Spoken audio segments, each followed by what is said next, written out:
प्रेम चाहिए। अब प्रेम बिना नहीं रीझत नटवर नंद किशोर, जब तक प्रेम जागृत नहीं होता। और यही बात भगवान शिव भी कहते हैं, हरि व्यापक सर्वत्र समाना, प्रेम ते प्रकट हो ही मैं जाना। भगवान प्रेम से प्रकट होते हैं। भगवान को प्रकट करने का साधन माता जी सिर्फ प्रेम है।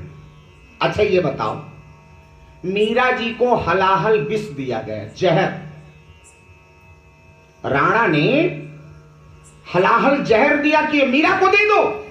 अब मीरा जानती थी कि ये जहर है, और उस जहर को गिरधर गोपाल को समर्पित करके, हे प्रभु आज मुझे जहर दिया जा रहा है पीने के लिए, और उस जहर का पान कर गई, और वो जहर भी अमृत बन गया। जरा तालियां बजा दीजिए, बोले गिरधर गोपाल की।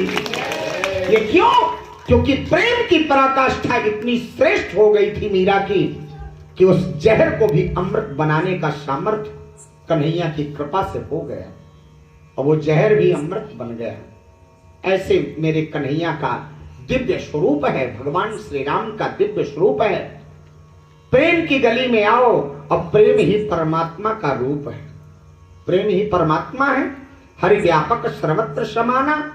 अच्छा ये बताओ, हवा हर जगह है, हर जगह तो व्याप्त है हवा, फिर पंखा क्यों लगवाते? हवा प्रकट हो जाती है। लकड़ी में आग है, लेकिन लकड़ी से लकड़ी का घर्षण करो तो आग पैदा हो जाती है, होती है कि नहीं? पत्थर से पत्थर घिस दिया गया, आग प्रकट हो गई। भगवान हैं, हर जगह हैं, लेकिन उनको प्रकट करने का साधन सिर्फ प्रेम है। प्रेम करोगे तो भगवान प्रकट हो जाएंगे, लेकिन ऐसा वैसा नहीं। भगवान को प्रकट करना कोई साधारण बात नहीं है।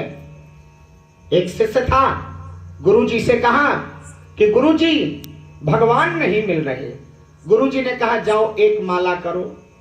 वो गया, एक माला किया, गुरुजी भगवान नहीं मिले। फिर से एक माला करो, फिर गया, फिर एक माला, राम राम राम राम राम किया, फिर आया, गुरुजी भगवान नहीं मिले। फिर करो एक माला, फिर किया एक माला, 3 माला हो गए, भगवान नहीं मिले। कहा अच्छा तो चलो। गुरुजी अत्यंत क्रोधित होकर हाथ पकड़े, अब पकड़ करके हाथ ले गए। बगल में एक नदी बह रही थी। गुरुजी ने कहा डुबकी लगाओ तब भगवान मिलेंगे। उसने जाड़े का समय, लेकिन उसको भगवान को देखना था। अब बेचारा कपड़ा उपड़ा उतारा, रहा होगा इसी बनपुरवा का सरैया का। हाँ, भगवान को देखना चाह रहा होगा। कपड़े उतारा और जैसे उस नदी पर डुबकी लगाई, गुरुजी गए दबा दिए सिर को। अब वो बार बार हाथ छटपटा रहा है। गुरुजी 1 मिनट तक दबाए रहे सिर को, सांस ही न लेने दे, दबाए रहे। अब वो पूरा उसकी जान निकली जा रही है, तड़प रहा है और हाथ पैर सब पटक रहा है। 1 मिनट बाद निकाला, और जब निकला तो जान में जान आया। कहा गुरुजी ये क्या कर रहे थे आप? आपने तो मेरा सिर ही पकड़कर डुबो दिया। कहा मैंने डुबोया, और तुम क्या कर रहे थे? तड़प रहे थे ना।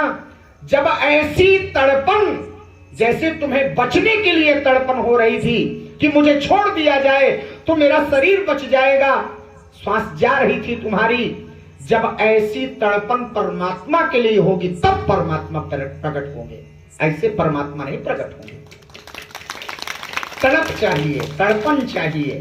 जब तड़पन होगी परमात्मा के लिए, ऐसे सहज में मिलने लगे तो फिर क्या है? भगवान सहज में नहीं मिलेंगे। भगवान के लिए, उस परमात्मा के लिए तड़पन चाहिए, प्रेम चाहिए, तब परमात्मा मिलते हैं। दिन रात संत महात्मा उस परमात्मा को पाने के लिए झरझर आंखों से आंसू बहाते हैं। हे परमात्मा दर्शन दो।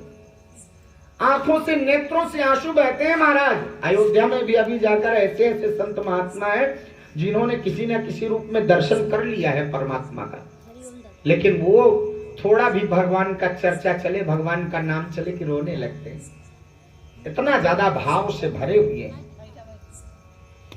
आज भगवान श्री राम ने अहिल्या का उद्धार कर दिया और भगवान श्री राम अब आगे की ओर जा रहे हैं, लेकिन मन में हर्षित नहीं है। मन में इस बात का क्लेश है कि आज मैंने गुरु ब्राह्मणी के ऊपर अपना चरण छुआया है, भले ही उसका उद्धार हो गया। यही भांति सिधारी गौतम नारी, बारी बार हर चरण परी, सो अति मन भावा, सो जो बर पावा, गए पतिलोक आनंद भरी।